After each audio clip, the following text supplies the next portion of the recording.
ayat 4, Yesus lebih tinggi dari Musa. Sebab setiap rumah dibangun oleh seorang ahli bangunan, tetapi ahli bangunan segala sesuatu ialah Allah. Tuhan sendirilah ahli bangunan. Tuhan sendirilah ahli perencanaan. Tuhan sendirilah yang memiliki bangunan itu, yang memiliki bait itu. Demikian pula mari sadari dalam hidup kita ini adalah milik Tuhan. Kita ini terus dirancangkan dan kita dibangun oleh Tuhan, yaitu oleh ahlinya, ahli bangunan. Kita diciptakan, itu segambar dengan Dia. Demikian pula dalam segala kehidupan ini. Bukan berarti Tuhan tidak peduli.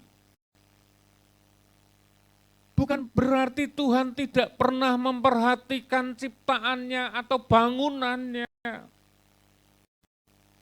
Tuhan senantiasa melihat baitnya, dandani baitnya, membangun baitnya.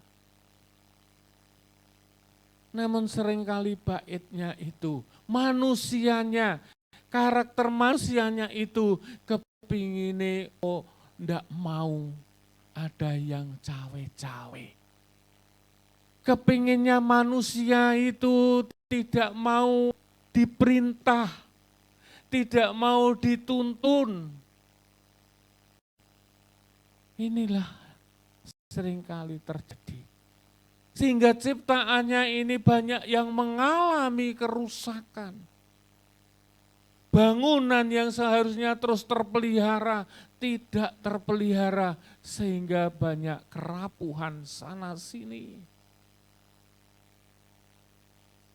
Demikian pula gereja, bait Tuhan secara organisasi, mengarahkan, membimbing, menuntun untuk setiap siapapun yang ada di gereja ini kelak masuk dalam rencana Tuhan. Supaya setiap kita ini menyadari hidup di dalam dunia ini bukan hanya sekedar mencari apa yang menjadi keperluan kebutuhan hidup manusia. Bukan hanya sekedar mencari sandang pangan papan. Tetapi kebutuhan setiap kita sebagai umat ciptaannya, yaitu bukan saja roti saja yang diperlukan. Namun juga apa? Firman Tuhan, kebutuhan makanan roh kita, yaitu hal-hal yang bersifat rohani.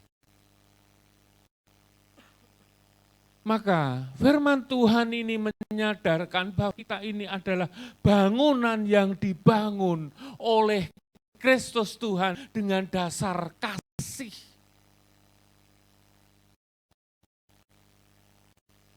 Dasarnya, pondasinya adalah kasih.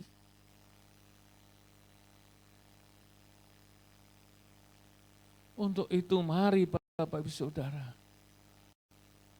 jadikanlah diri setiap pribadi lepas pribadi ini ada satu pembaharuan, ada satu kebangunan, ada satu kegerakan untuk berubah. Di penghujung tahun 2024, hampir kita lewat. Kegagalan tahun-tahun ini 2024. Jangan sampai hal ini menjadikan satu kegagalan di tahun-tahun yang akan datang. Jadikanlah kegagalan apa yang kurang menjadi ekspektasi, keinginan manusia ini menjadikan introspeksi. Sehingga di tahun-tahun yang akan datang itu berbeda.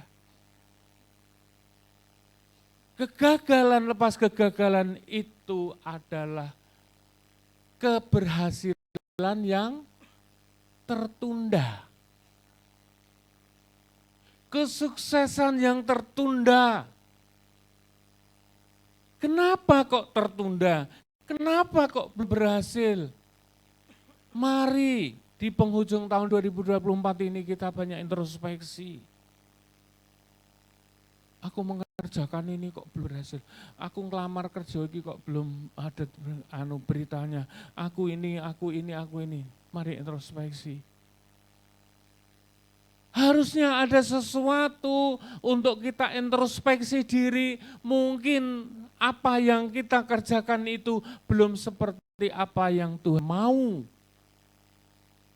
Atau mungkin di tahun 2004 ini kita harus lebih sungguh-sungguh dulu. Atau mungkin kita harus lebih mengasihi, mengampuni. Ada pemberesan dulu. Ketika kita melakukan seperti itu, maka saya yakin dan percaya Sang Pencipta itu akan menjadikan setiap kita tidak seperti tahun-tahun yang kemarin. Bapak Ibu Saudara yang dikasihi dalam Tuhan, Tuhan inginkan kepada setiap kita, yaitu bangunan bait Tuhan yang sebenarnya, bait Tuhan yang tidak mudah rapuh oleh angin kehidupan zaman akhir. Tuhan inginkan satu kehidupan, setiap kita itu tidak terhanyut oleh banjir. Kenapa hal ini terjadi? Kenapa hal ini harus tersampaikan senantiasa di penghujung akhir tahun 2004? Harapan kami sebagai seorang hamba Tuhan di tahun 2025 sudah mengalami pembaharuan. Sudah mengalami perubahan. Bait Tuhan yang ada di dalam diri kita ini seringkali mengalami kerapuhan oleh karena arus akhir zaman, banjir bandang air di akhir zaman. Apa itu? Arus kehidupan, kegoncangan lepas kegoncangan terjadi. Ya, mari kita singkapi hal ini. Tuhan masih banyak sekali melihat bait Tuhan, rumah Tuhan yang mengalami kebobrokan.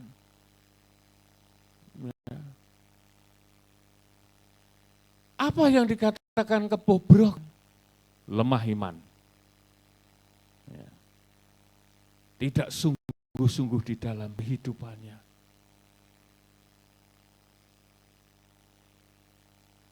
Kenapa sampai terjadi lemah iman? Kenapa sampai terjadi kebobrokan? Mungkin oleh karena tekanan ekonomi. Mungkin penderitaan, sakit, penyakit. Bahkan masalah lepas masalah silih berganti. Itu bisa mengakibatkan kebobrokan. Nah, kalau kita mau kembali introspeksi, sesungguhnya hal-hal yang bisa membawa kebobrokan itu, ketika kita kembali sadar, kita berjalan bersama Tuhan, kita terus mau mengiring Tuhan, saya yakin dan percaya hidup kita tidak seperti yang kemarin. Bapak Ibu Saudara yang dikasihi dalam Tuhan, yang sering kali terjadi di zaman akhir ini, di mana saat ini terus iblis, yang namanya setan itu terus hendak mengacaukan, hendak meruntuhkan iman. Melalui apa? Melalui iming-iming. Kenyamanan dunia, kenikmatan dunia. Manusia dijanjikan segala sesuatu yang menyenangkan mata, yang semuanya itu sesungguhnya sifat sementara. Keindahan-keindahan dunia ini hanya sifat sementara, yaitu ketika kita masih dalam hidup di dunia. kalau sudah tidak bisa apa-apa. Ya. Gerang, segere arang, gerang itu segere arang-arang. Wes ndak seger kaya zaman pemuda. Itu namanya basa Jawa Kawi. Gerang. Sepo, sepah. Wes ora ono rasane. Tuhan tidak inginkan hal itu terjadi dalam kehidupan kita sebagai ciptaannya. Tuhan terus membangun baitnya ini untuk menjadi bait yang benar, bait yang menyenangkan hati Tuhan, bait yang siap ditempati Tuhan. Banyak sekali penglihatan, ya, seringkali tersampaikan. Atapnya jebol, atapnya kena angin lesus bahasa ini. Atap berbicara untuk bernaung. Kabur oleh karena besarnya angin atau arus duniawi. Sehingga banyak di antara umat ciptaannya tidak lagi bergantung kepada Tuhan, tidak lagi mengandalkan Tuhan dalam perjalanan hidupnya. Sehingga hatinya menjauh dari kebenaran. Ya. Ketika hati ini semakin hari semakin jauh dari Tuhan, dari hari ke hari, ganti minggu ke minggu, bulan ke bulan, tahun ke tahun, semakin merosot, semakin menurun. Tidak mau lagi dipimpin, dituntun hal-hal secara rohani. Ya. Seperti Pak Paulus sampaikan, itu gejala kematian. Ketika tidak mau diberi makan. Makanan utama kita adalah rohani, makan roh dalam diri kita ini, ya rohani, kerohanian.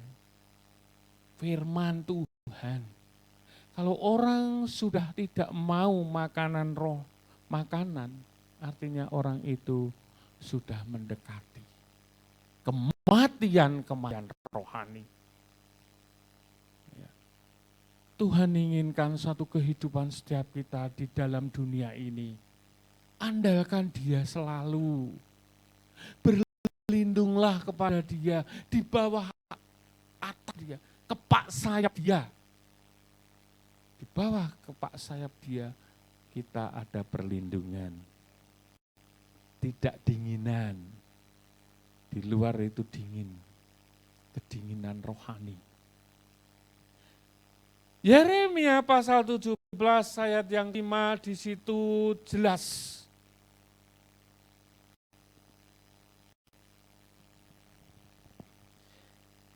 Yeremia pasal 17 ayat 5.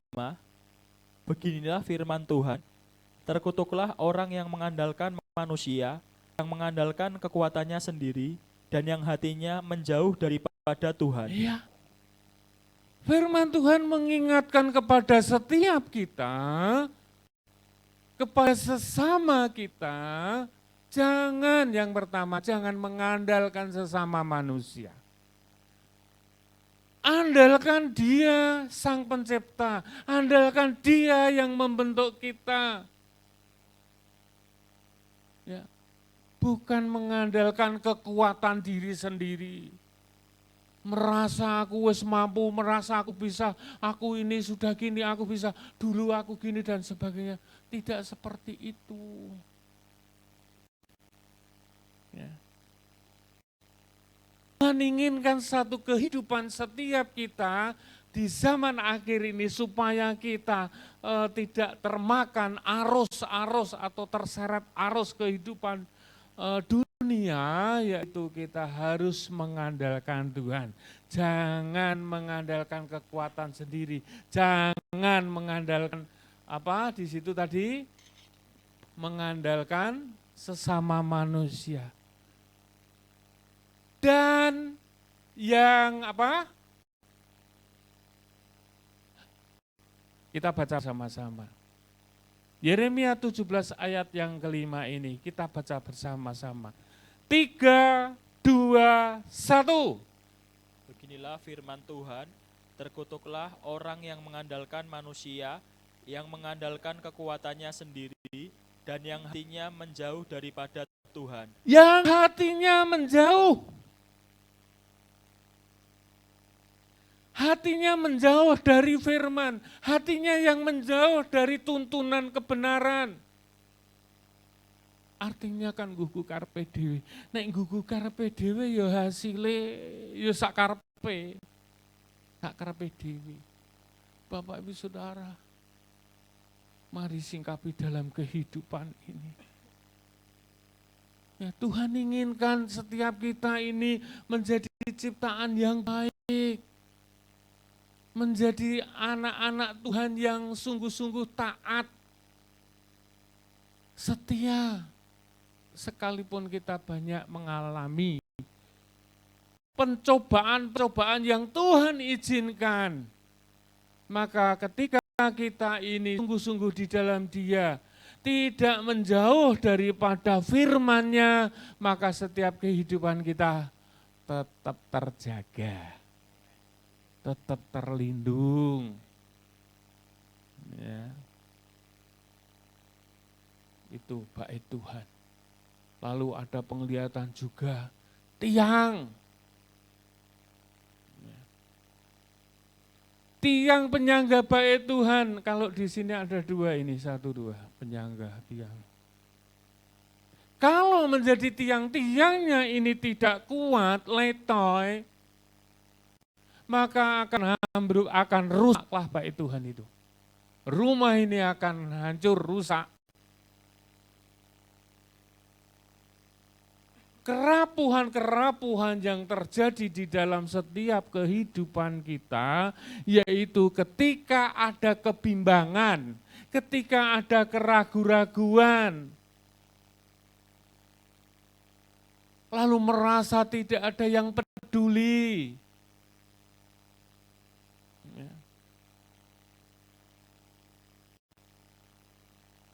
Merasa tidak ada yang membantu,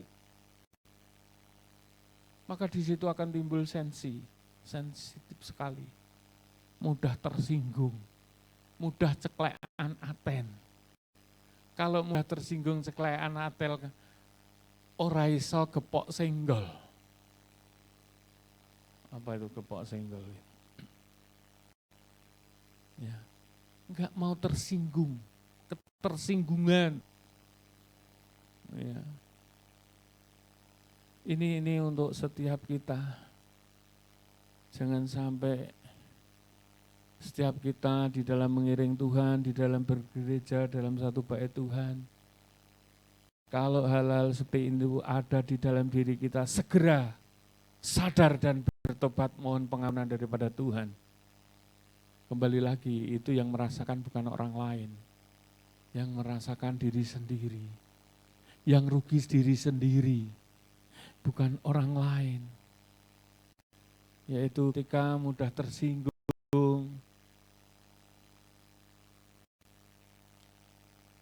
Sesungguhnya Tuhan itu Tuhan yang menghendaki di dalam perjalanan hidup kita ini menjadi orang-orang yang kuat, orang yang gagah, orang yang tahan uji, orang yang selalu berkemenangan. Bahkan Tuhan itu terus dan terus untuk membentuk, untuk membangun setiap kita sebagai baitnya itu, supaya baitnya tetap teguh, kuat, kokoh, berkemenangan di dalam segala perkara, berkemenangan di dalam segala persoalan, permasalahan, aspek kehidupan. Bukan yang cengeng. Nah, ketika kita ini benar-benar ada kekuatan ilahi dalam hidup ini, iblis tidak bisa berbuat apa-apa lagi. Karena kita ada Tuhan, Tuhan ada di dalam diri kita, kita ada di dalam Dia. Tuhan inginkan satu kehidupan setiap kita, ini harus berkemenangan, jangan sampai kalah, jangan sampai leto di dalam mengiring Tuhan. Wahyu pasal 3 ayat 12.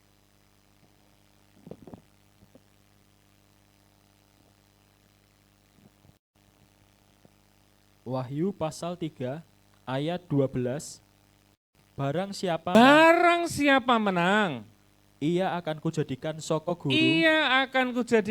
guru di dalam bait suci Allahku, Terus, dan ia tidak akan keluar lagi dari situ, dan padanya akan kutuliskan nama Allahku, nama kota Allahku, yaitu Yerusalem baru, yang turun dari surga dari Allahku, dan namaku yang baru. amin. Rindu berkemenangan. Ketika kita ini berkemenangan di dalam hidup di dunia yang hanya dibatasi dengan waktu usia, dan kita ini keluar sebagai pemenang, maka kita akan ada di Yerusalem baru. Pak Daniel ki kok koyo ya wis ngerti wis tahu ke sana.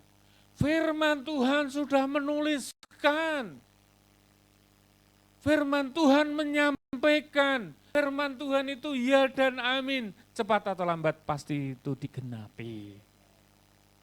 Nah, di situ dikatakan ketika kita mengarungi kehidupan di dunia ini, apapun pencobaan lepas pencobaan yang Tuhan izinkan, persoalan lepas persoalan yang Tuhan izinkan, dan kita tetap teguh pegang kebenaran firman-Nya, pegang terus janji Tuhan, saya yakin dan percaya kita akan keluar lebih daripada pemenang.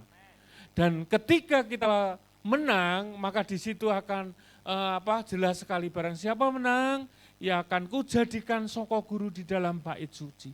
Soko guru, tiang yang kuat, tiang penyangga.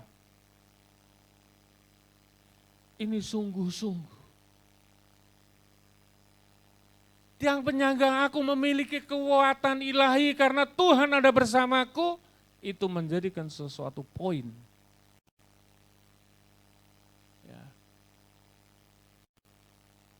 Dan ini dikatakan, yaitu Yerusalem baru itu akan menjadi tempat kediaman kita.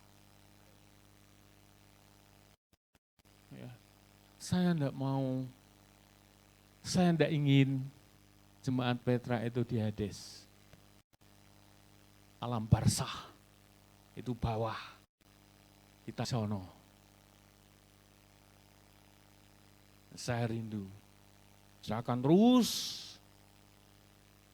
menuntun Bapak Saudara dalam catatan yang mau. Saya terus membimbing, mengarahkan. Tapi kalau tidak mau dibimbing, diarahkan, dah piye. Saya tidak mau maksa. Tuhan juga tidak memaksa. Ya. Surga dan neraka itu pilihan sendiri.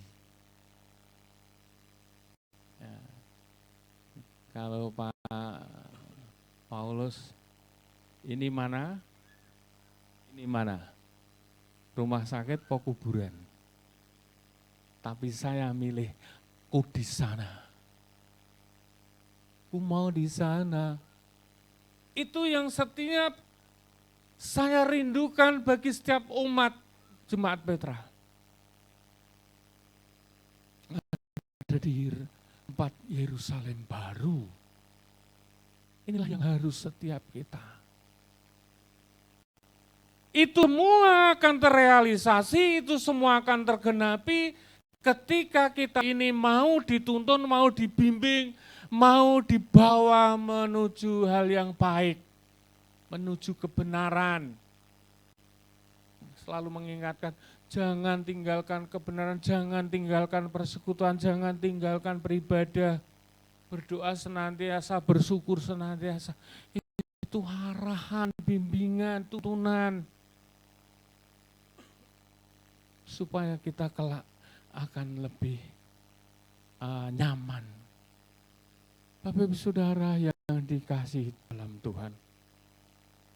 Begitu pula ada penglihatan dindingnya. Dinding bait Tuhan diri dari itu tadi. Ada atap, ada tiang, ada dinding. Dinding berbicara apa? Nah, ada yang tahu dinding berbicara apa? Dinding berbicara pengajaran dalam satu bait Tuhan, dalam satu rumah Tuhan tidak lepas yang namanya pengajaran. Yang ada di dalam rumah itu tidak lepas ada didikan, ada bimbingan, ada arahan, ada pengajaran. Diajar, dididik supaya tidak bodoh. Supaya kelak tidak menjadi seperti 5 gadis bodoh. Artinya di situ tidak masuk dalam perjamuan kawin. Bapak Ibu Saudara yang dikasih dalam Tuhan, dinding itu harus terus terbangun, dinding itu terus berdiri tegak untuk membatasi antara luar dan dalam. Itu pengajaran.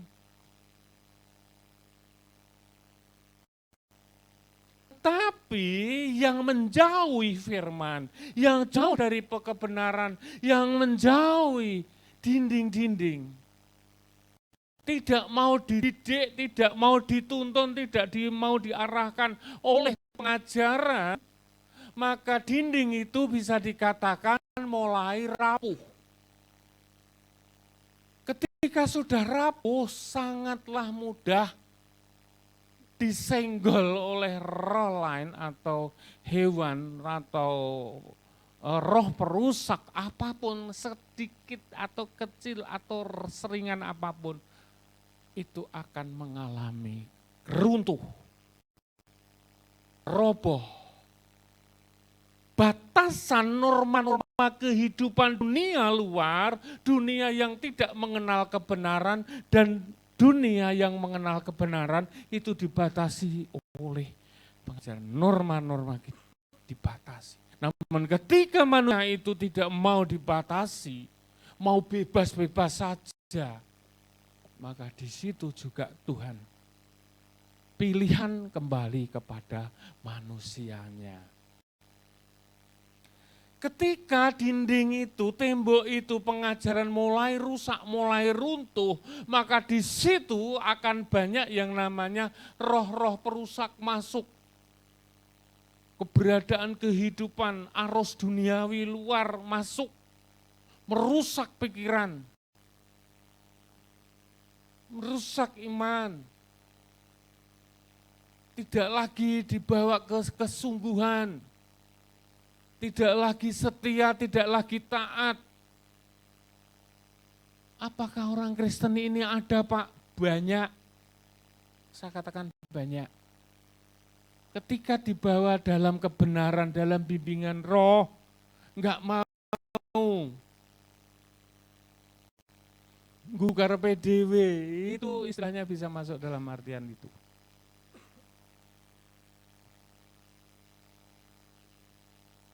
Maka ketika roh-roh lain itu masuk dan merusak pikiran dan merusak hati, merusak iman, tidak lagi setia kepada Tuhan, tidak lagi taat firman-Nya, tidak lagi mau bersekutu, tidak mau lagi persekutuan doa, ogah-ogahan, banyak alasan, tanda tanya. Tidak mau berdoa nenek mau makan. Ya, ini tanda tanya besar. Lalu setelah tembok itu mengalami keruntuhan, roh-roh lain masuk atau roh perusak masuk, di situ juga akan ditumbuhi rumput liar.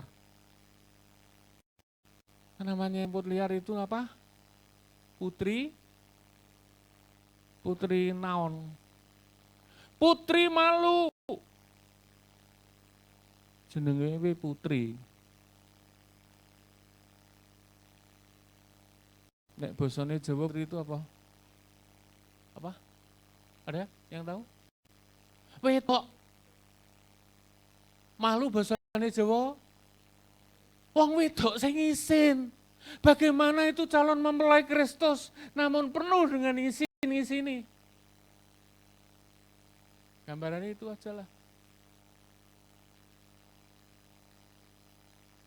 Apakah Tuhan Yesus sebagai calon mempelai laki-laki itu akan meminang seorang calon pinangannya itu putri malu, orang yang sifatnya seperti putri malu?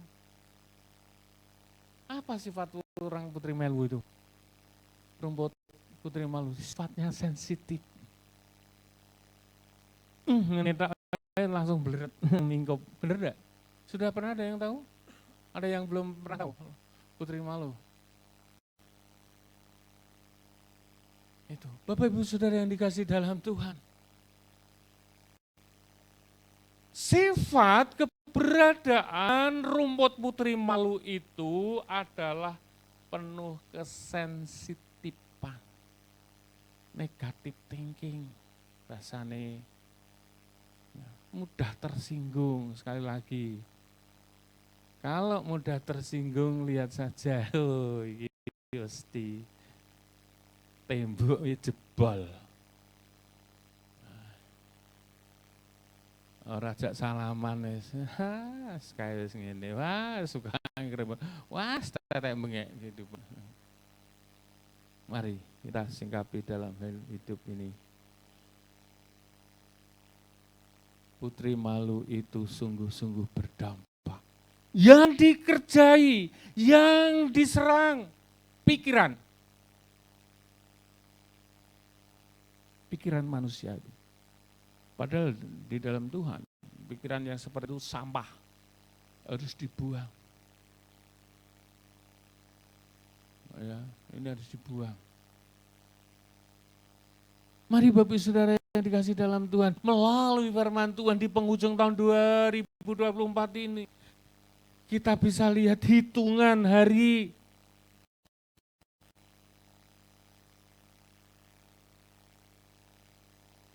Saya sebanyak-banyak mengajak untuk mengalami pembaruan di tahun 2025. Kita akan terus tinggalkan tahun 2024. Jangan lagi tahun 2025 terus ada dalam kekecewaan masih. Gundah gulana itu apa ya bahasa Indonesia nih? Galau. Tidak ada lagi. Mari singkapi dalam hidup ini. Sekali lagi seperti apa yang tadi saya sampaikan, kegagalan tahun ini kok mungkin seperti belum berhasil, kok sepertinya aku untuk pasangan, untuk jodoh, dan sebagainya. Banyak berkumpul, banyak berdoa. Kok tahun 2004 kok sepertinya kerjaan susah. Tahun 2024 kok urung ono gajian masuk. Bergumul, berdoa, rendahkan diri di hadapan Tuhan. Tahun 2025 mengalami pembaharuan. Semua diberkati Tuhan. Itu. Enak tak Pak Daniel ngomong? Saya Pak yang ngelakoni cekut-cekut. Kita semua akan ada di dalam tahun-tahun ke depan dengan penuh kebahagiaan, dengan penuh kesuksesan, keberhasilan, kemenangan, ketika hati kita ini kita condongkan kepada Dia. Tapi nek kita seperti tahun-tahun yang sudah kita tinggalkan. Kristen ngot. Kemarin ada pujian Kristen apa? Lagu nih. Kristen-Kristenan. Kristen apa? Kristen gadungan, abal-abal. Apakah banyak? Ada Pak? Ada. Apakah banyak?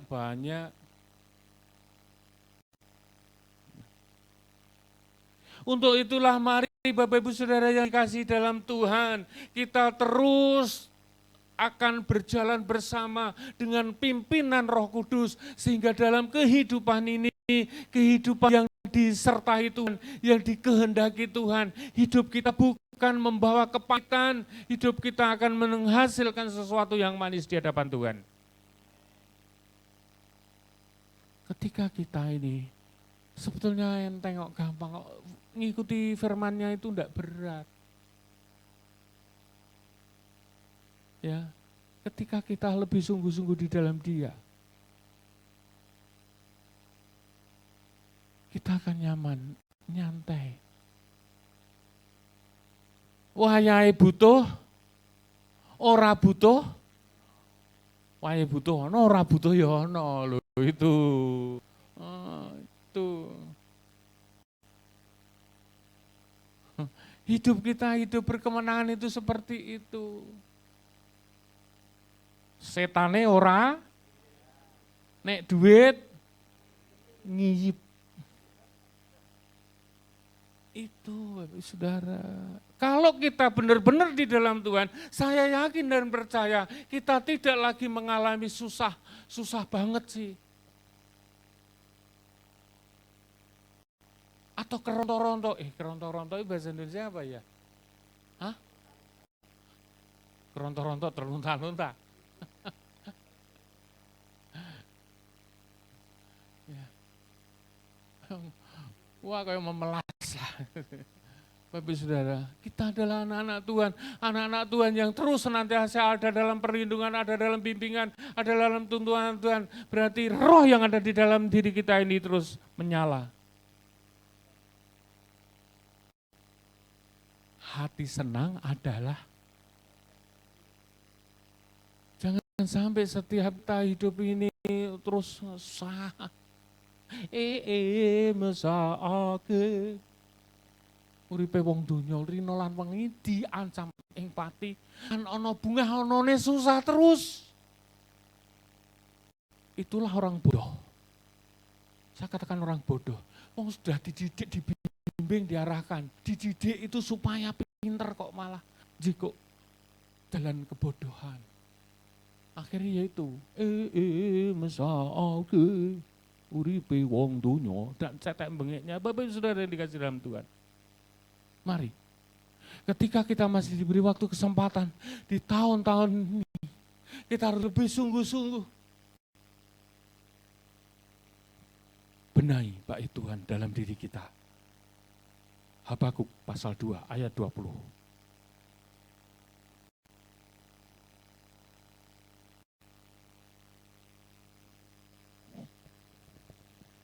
Habakuk pasal 2 ayat 20. Tetap Tuhan ada di dalam bait-Nya yang kudus. Berdiam dirilah di hadapannya, ya segenap bumi. Amin. Tuhan di mana? Tuhan ada di mana? Tuhan ada di dalam bait-Nya yang artinya Tuhan itu adalah Tuhan yang suci dan kudus. Ketika Tuhan mau bersemayam, ketika Tuhan mau berpijak, yaitu di dalam bait-Nya yang kudus. Bait-Nya yang suci, bait-Nya yang hidup dalam kebenaran. Kalau tidak dalam kebenaran, bagaimana Tuhan akan di situ?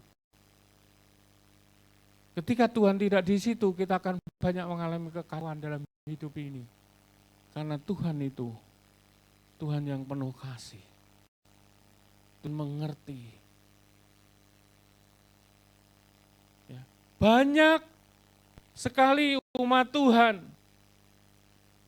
ya, katakan umat Tuhan, namun tidak hidup dalam kekudusan.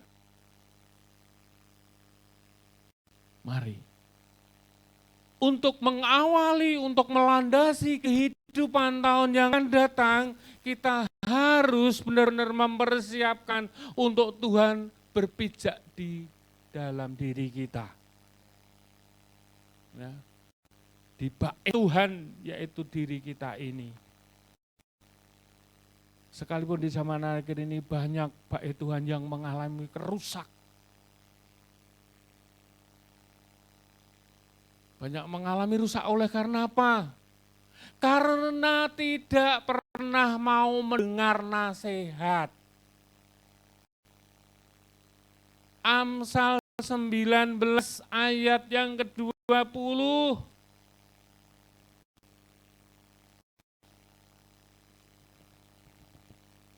Amsal 19 ayat 20. Dengarkanlah nasihat dan terimalah didikan, supaya engkau menjadi bijak di masa depan.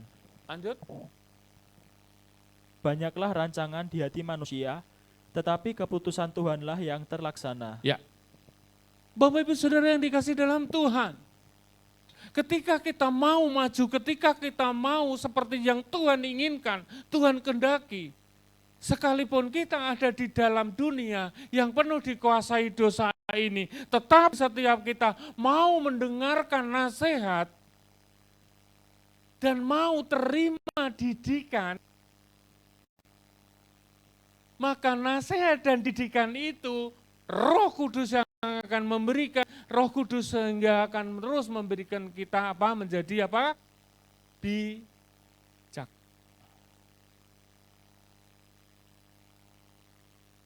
Bijak itu bukan di sini, di sono tuh yang akan datang. Sekali lagi, ketika kita ini mau mendengarkan nasihat sesuai kebenaran, sesuai firman-Nya, dan kita mau terima didikan sesuai firman-Nya, sesuai kebenarannya, maka Roh Kudus juga akan memberikan kita orang yang menjadi bijak di masa depan. Bukan masa yang sudah kita tinggalkan. Ya, maksud ya.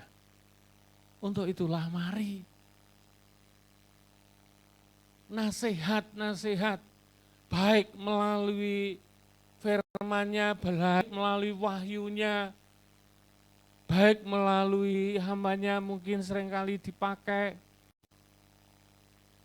didikan yang mungkin melalui pengajaran-pengajaran, kita terapkan dalam kehidupan setiap kita. Maka apa yang menjadi rancangan kita di masa-masa tahun-tahun yang akan datang? Sekali lagi, manusia banyak memiliki rancangan, benar? Aku pengen rono, aku pengen ini. Tapi kembali lagi, Tuhan yang menetapkan rancangan. Keputusan itu hanya di dalam Tuhan. Bapak Ibu Saudara yang dikasih, banyak rancangan di hati manusia, tetapi keputusan Tuhanlah yang terlaksana. Tuhanlah yang menjadikannya. Maka setiap kita, mari. Jangan hanya sekedar mimpi. Mimpi itu bisa digenapi di dalam Tuhan. Kalau mimpi hanya sekedar mimpi nih, bunga tidur. Ketika kita mimpi tergenapi, ketika kita ada di dalam Tuhan. Serindu pengiringan di dalam Tuhan, pelayanan di dalam Tuhan. Jangan hanya sebatas jadwal, jangan hanya sebatas ditunjuk, jangan hanya rutinitas, namun kobarkan api pelayanan, baik ada Tuhan, baik di rumah Tuhan, dimanapun setiap kita berada, baik di luar, saya yakin dan percaya. Mata Tuhan menjelajah, mata Tuhan melihat apa yang ada di atas muka bumi. Ketika kita di luar itu sungguh-sungguh menjadi orang-orang yang dipakai Tuhan, orang-orang hidup dalam kebenaran, orang-orang yang mau menerangi banyak mereka-mereka yang hidup dalam kegelapan. Pikiran-pikiran maksudnya, pikiran-pikiran mereka yang gelap, kita bisa memberi pencerahan. Saya yakin dan percaya itu ada nilai di hadapan Tuhan. Tetapi kalau setiap kita itu tidak mau didikan Tuhan, tidak mau nasihat, maka yang ada adalah emosional, secara fisik. Spiritualnya juga enggak ada. Ketika kita lebih sungguh, saya yakin dan percaya, tahun 2025 kita akan bersinar. Kita akan menjadi penuntun mereka-mereka yang dalam gelap. Menjadi penuntun, membimbing, menjadi pencerah.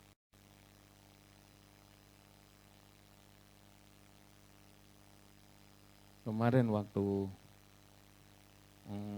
di KL, ya, secara tidak langsung saya mendengar ada yang mau menyampaikan berapi-api, Bu, sudah kebenaran firman Tuhan tersampaikan kepada sesama dengan berapi-api dalam hati saya. Oh haleluya, puji Tuhan, seandainya semua jemaat seperti ini, betapa hebatnya Tuhan. Injil itu yang, karena banyak di sini pun ada yang belum tahu, ada yang tidak maksud, ada yang tidak mudeng. Namun prosentasenya sudah banyak yang lebih deng. Saya rindu hal ini boleh menjadikan setiap kita untuk tahun-tahun yang akan datang, tahun-tahun yang baru, sekali lagi akan bersinar. Jangan hanya pujian bersinar, terang, tapi kehidupannya sumpek. Mari, selagi masih ada waktu, masih ada kesempatan, lakukan yang terbaik untuk hormat dan kemuliaan Tuhan. Amin. Tuhan memberkati. Selamat menyongsong tahun 2025. Tuhan beserta kita. Amin.